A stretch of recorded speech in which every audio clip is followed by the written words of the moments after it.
सुप्रभात मेरे प्यारे बच्चों। आज हिंदी कक्षा में आपका फिर से स्वागत है। आज दिनांक है 11 फरवरी 2021। पाठ 12 सतरंगी परियां। ठीक है, एक कविता दी थी बहुत ही सुंदर, जिसमें हमने देखा था कि किस तरीके से बादल एक दूसरे से टकरा करके रो रहे थे।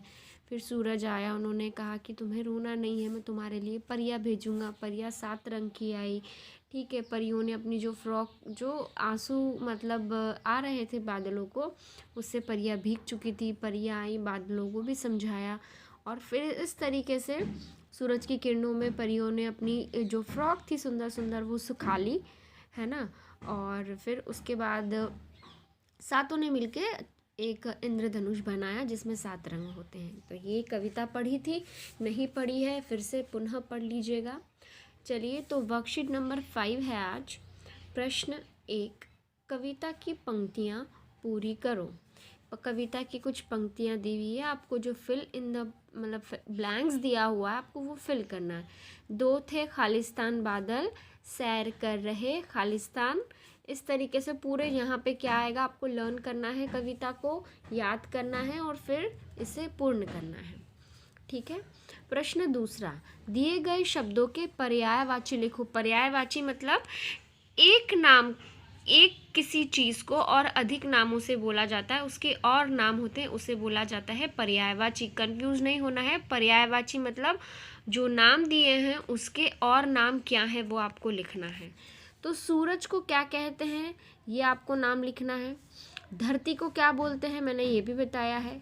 मेघ को और क्या बोलते हैं, अब मैंने नया दिया है कमल। कमल को कमल के लिए मैंने आपको दे के रखा हुआ है। कमल को कहते हैं पंकज, नीरज, जलज। कमल का जो फूल होता है।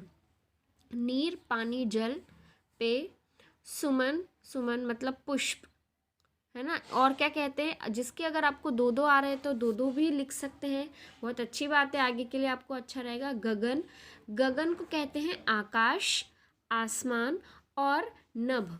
और जो मेघ होता है, मेघ होता है बादल। बादल बादल पानी से भरे होते हैं, और जो गगन आकाश आसमान वो खाली जो सिर्फ आसमान दिखाई देता है वो होता है। पर जब बारिश का मौसम होता है, काले काले बादल दिखाई देते हैं, उसे बादल मेघ कहते हैं, उसे आसमान नहीं कहते हैं। ठीक है। प्रश्न तीसरा, रेखांकित शब्दों का विलोम लिखते हुए वाक्य पुनः लिखें। देखिए, रेखांकित मतलब अंडरलाइन किया हुआ जो शब्द है, मतलब करेला बहुत मीठा है। तो जो रेखांकित किया हुआ शब्द है उसका विलोम लिखना है, अर्थात उसका उल्टा लिखना है, और फिर से आपको वाक्य लिखना है। करेला बहुत मीठा है तो लिखेंगे आप करेला बहुत कड़वा है। ठीक है, इस तरीके से।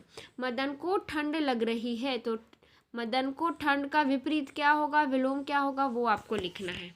अब चलिए हम पीछे चलते हैं फिर से। बादल रो रहे हैं। ठीक है, तो आपको रोने का जो आएगा वो विपरीत लिखना है। कपड़े गीले हैं तो कपड़े क्या हैं, गीले का उल्टा लिखना है। मोहन उसके मित्र से नाराज है। ठीक है, तो मोहन उनके मित्र से नाराज है मतलब उदास है, तो नाराज का आप लिखेंगे कि खुश है या फिर प्रसन्न है भी लिख सकते हैं। ठीक है। प्रश्न चौथा, निम्नलिखित प्रश्नों के उत्तर दो।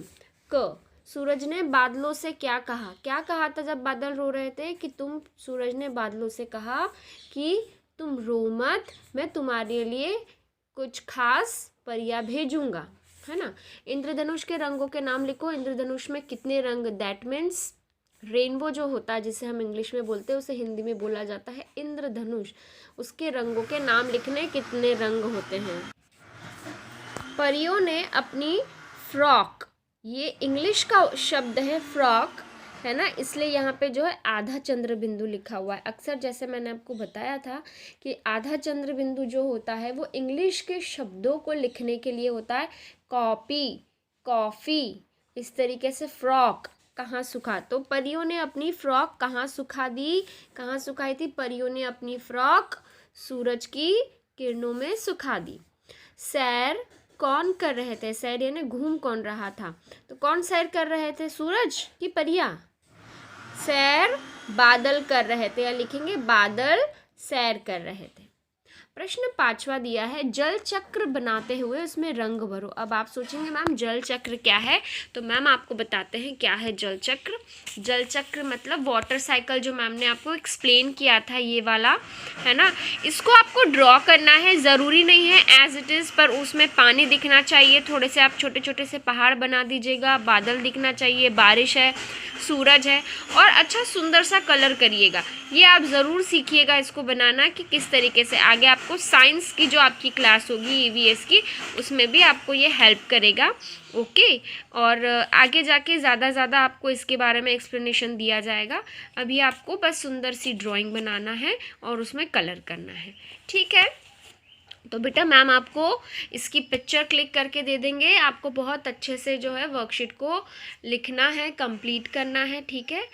और ये बहुत ध्यान से बनाइएगा, जो छोटी छोटी चीज़ें हैं उसमें जो पिक्चर में दे के रखा हुआ। पेज नंबर मैम आपको बता देते हैं, पेज नंबर 93 पे आप उसकी हेल्प ले सकते हैं। पहले आप रफ पेपर पे कहीं बना के देखिए, फिर आप जहाँ पे वर्कशीट सॉल्व करते हैं वहाँ बना के देखिएगा, ठीक है।